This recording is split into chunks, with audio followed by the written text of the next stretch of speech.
ان کا جو عقیدہ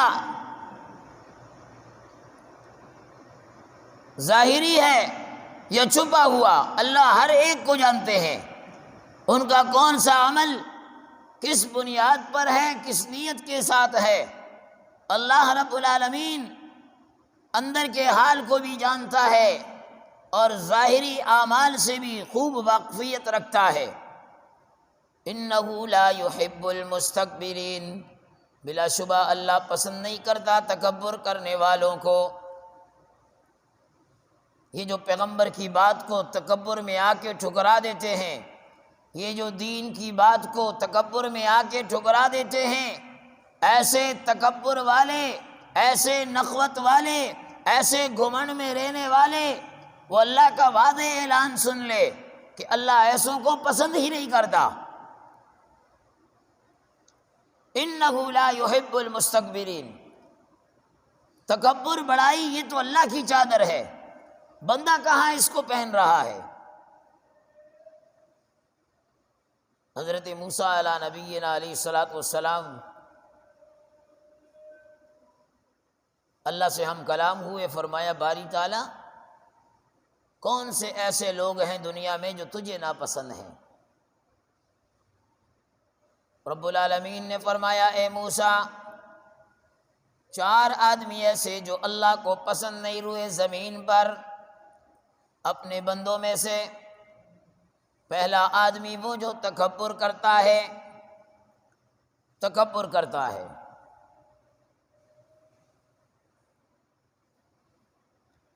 اور تکبر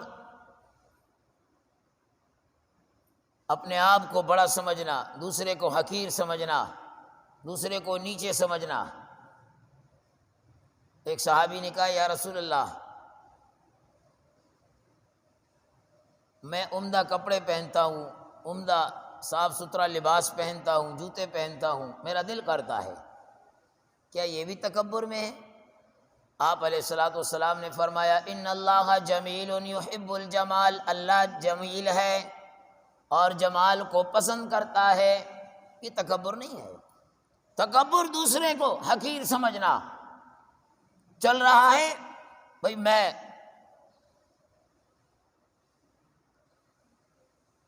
اندر کا دل اسے اس بات پر تکبر میں ڈال رہا ہے، غرور میں ڈال رہا ہے، ہوں تو میری ہستی ہے۔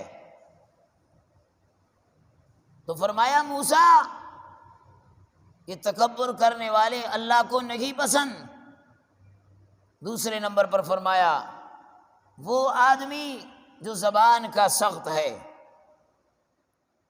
اب کوئی کہیں کہ یار فلاں مولوی صاحب بڑی سخت تقریر کرتے ہیں، وہ بھی زبان کا سخت ہے۔ زبان کے سخت سے مراد کہ ہر وقت زبان پر گالم گلوج ہے، ہر وقت زبان پر بری بات ہے، ہر وقت زبان پر دوسرے کو ڈانٹنا ہے، دوسرے کو ڈپٹنا ہے، دوسرے کو نیچے دکھانا ہے، اپنی بات منوانا ہے۔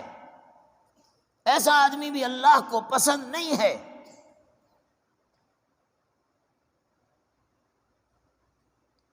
اللہ کو پسند نہیں ہے۔ اور تیسرا آدمی فرمایا جو بخیل ہے، ہاتھ کو اس نے روکا ہوا ہے، اللہ نے اتنا کچھ دیا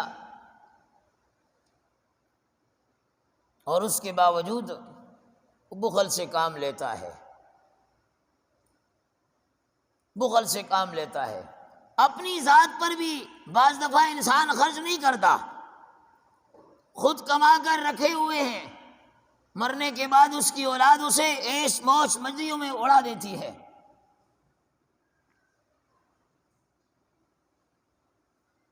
ایسا آدمی بھی اللہ کو پسند نہیں ہے۔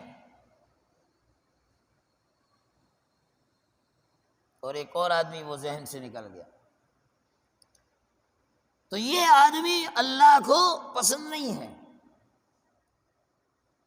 تو یہاں بھی رب العالمین فرما رہے انہ لا یحب المستکبرین، تکبر کرنے والے، غرور میں رہنے والے، اپنے آپ کو سب کچھ سمجھنے والے قطعاً اللہ کو پسند نہیں ہے، قطعاً اللہ کو پسند نہیں ہے۔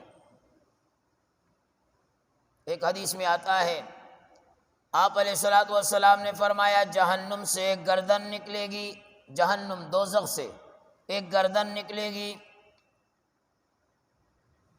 جس کے 2 کان ہوں گے سننے والے، 2 آنکھیں ہوں گی دیکھنے والی، بڑی زبان ہوگی، اور وہ اعلان کرے گی کہ میں 3 گروہوں کے اوپر، 3 جماعتوں کے اوپر، 3 پارٹیوں کے اوپر مسلط کی جاؤں گی۔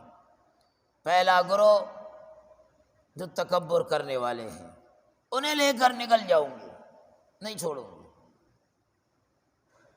اور نمبر 2 اللہ کی ذات میں شریک کرنے والے، اللہ کے ساتھ غیر اللہ کو پکارنے والے، جو کام اللہ کے کرنے کے ہیں اس میں ہم اس کی مخلوق کو ڈال دیتے ہیں، اللہ کو چھوڑ کر غیر اللہ کو۔ آپ دیکھیں کئی جگہوں پر مختلف، کوئی یا علی کہتا ہے، کوئی یا حسین کہتا ہے، کوئی یا غوث کہتا ہے، کوئی یا رسول کہتا ہے، کوئی کسی کو پکار رہا ہے، کوئی کسی کے در پر جا رہا ہے، کوئی کسی مزار پر ماتھے کو ٹھیک رہا ہے، یہ اللہ کی ذات میں شریک کیا جا رہا ہے۔ اللہ ان تمام چیزوں سے مبرہ ہے۔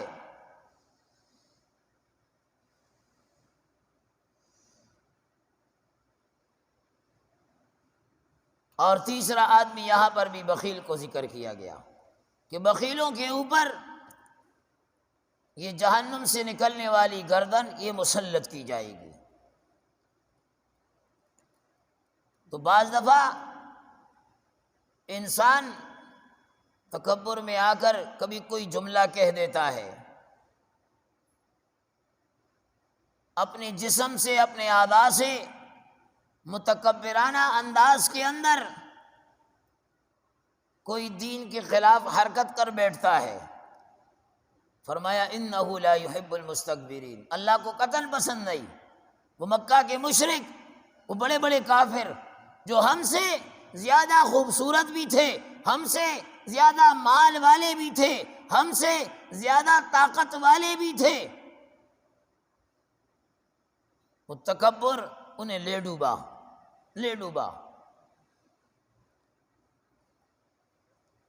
وَإِذَا قِيلَ لَهُم مَّاذَا أَنزَلَ رَبُّكُمْ، جب ان سے کہا جاتا کہ تمہارے پاس کیا ہے، کیا اتر کر آیا، قرآن مجید کے متعلق پوچھا جاتا، اللہ کا نبی پوچھتا کہ تمہارے پاس یہ جو نازل ہوئی ہے، یہ جو کتاب ہے، یہ کیا چیز ہے، اس میں ہے کیا؟ قالوا، تو وہ کہتے تھے اساطیر الاولین، اس میں تو پرانے لوگوں کے قصے ہیں، کہانیاں ہیں، پرانے لوگوں کے قصے اور کہانیاں۔ یہ قرآن کریم قصوں اور کہانیوں کی کتاب نہیں ہے۔ کتنے انبیاء ان کے تذکرے ہیں، لیکن کہیں پر بھی اللہ رب العالمین نے ایک نبی کا تذکرہ ایک جگہ پر نہیں کیا سوائے یوسف علیہ السلام کے، کیونکہ اللہ بتا رہا ہے کہ یہ قصوں کی کتاب نہیں ہے، یہ کہانیوں کی کتاب نہیں ہے۔ صرف یوسف علیہ السلام کا قصہ ایک سورت میں ذکر کیا، باقی کسی نبی کا ذکر ایک سورت کے اندر نہیں ہے۔ اور یہ کہنے والے کہتے ہیں کہ یہ تو پرانے لوگوں کی باتیں ہیں، دقیانوسی باتیں ہیں۔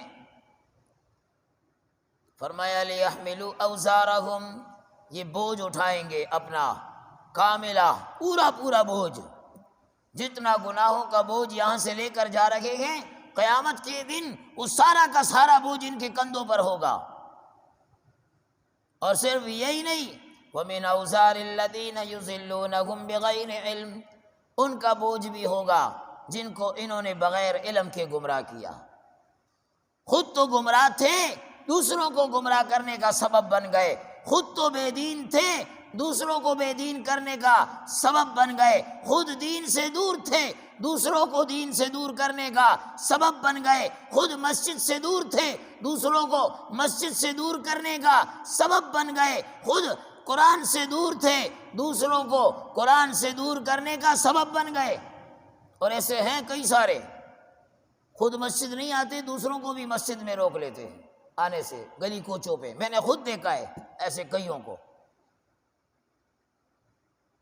جب میں بعد میں پوچھ لیتا تھا کہ بھئی کیا کہہ رہے تھے یہ آپ سے، کہا مسجد سے روک رہے تھے. ایسے لوگوں کو قرآن کہہ رہا ہے یہ اپنا بوجھ بھی اٹھائیں گے. خود تو مسجد میں آ کر نماز نہیں پڑھ رہے، دوسرے کو روک کر یہ دوسرے کا بوجھ بھی اپنے کندھوں پر اٹھائیں گے. رب العالمین فرماتا ہے الا ساء ما یزرون، خبردار سن لو بہت برا ہے یہ بوجھ اٹھانا، یہ بوجھ اٹھانا تمہارے لیے بہت برا ہے. یہ جب تم اٹھاؤ گے تب تمہیں پتہ چلے گا کہ یہ کتنا بوجھ ہے، یہ کتنا بوجھ ہے. اللہ سے دعا ہے اللہ ہم سب کو صحیح معنوں میں دین مبین پر عمل کی توفیق عنایت فرمائے.